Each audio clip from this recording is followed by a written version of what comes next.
What's up, YouTube? John here from North Carolina. I want to jump on and do a quick video about one of my favorite bands, Pink Floyd, and how they got their name and their connection to the city that I was born in Sanford, North Carolina.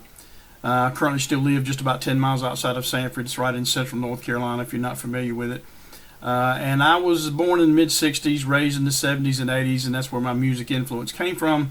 And I was a huge Pink Floyd fan and was shocked to learn that I never knew this story up until just a few years ago. So a friend of mine named Guy Unger has a band called the Guy Unger Band. It's him and his wife and several other professional musicians.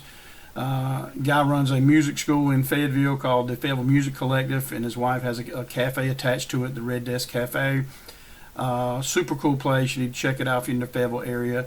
They teach guitar, drums, keyboards, vocal lessons, the whole 9 yards.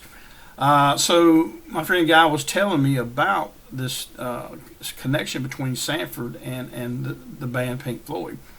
And the story goes that back in the 20s, 30s, and 40s and 50s, you may be familiar with the old Mississippi Delta blues, Son House, Muddy Waters, Robert Johnson, and the like. And as that migrated over towards the Carolinas, some folks started calling it the Carolina Blues.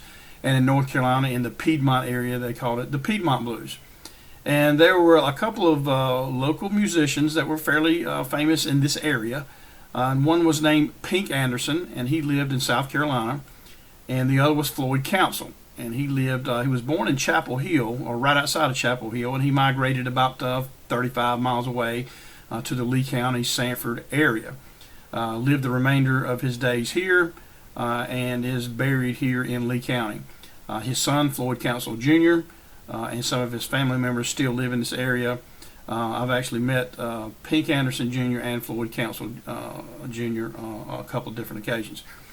So fast forward to the early 60s, and there was a British band in England named the Tea Set.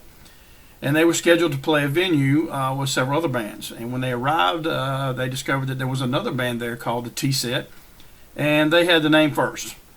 So a young Sid Barrett decided he needed a new name, and the band needed a new name, and they needed it quick. So he had these two blues albums from these two Carolina bluesmen, Pink Anderson and Floyd Council, and he juxtaposed the two first names, and they became known as the Pink Floyd Sound.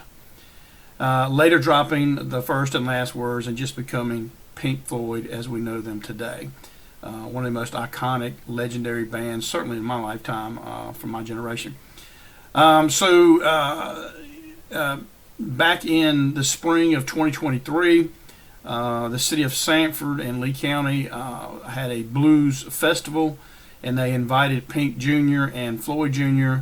To come play at this blues festival, where they unveiled a mural that was painted on the side of a building honoring their fathers. Both of them did come to the festival, and at least I remember Floyd Council Jr. Getting on stage and playing with the Guy Unger Band some of his father's old songs. So it's a super cool story, one that people do not know that much about, and I think it's really neat, the connection between North Carolina, Central North Carolina, and this British band. So if you've heard anything different, please let me know. I will say that myself and Guy tried to go out to Floyd Council's gravesite. His son, Floyd Jr., accompanied us out there, but unfortunately, this was an old African-American church, and the building has long since been torn down. The graveyard was across the street and has not been maintained in years and years. And the brush and overgrowth, and it's literally in the middle of the woods. Floyd did not have a gravestone. He simply had a metal stake with a little placard on it, and that has long since deteriorated. There's no way to determine exactly where he is buried. Floyd Jr. can say, he's in this general area right here, but he can't pick out exactly. It's just been so long ago, he can't pick out exactly where he's buried. So if you, like I said, if you heard anything different, you have any further information on this, leave me some comments in the box below. And I'm going to close out with a little Floyd Council music. Have a good day.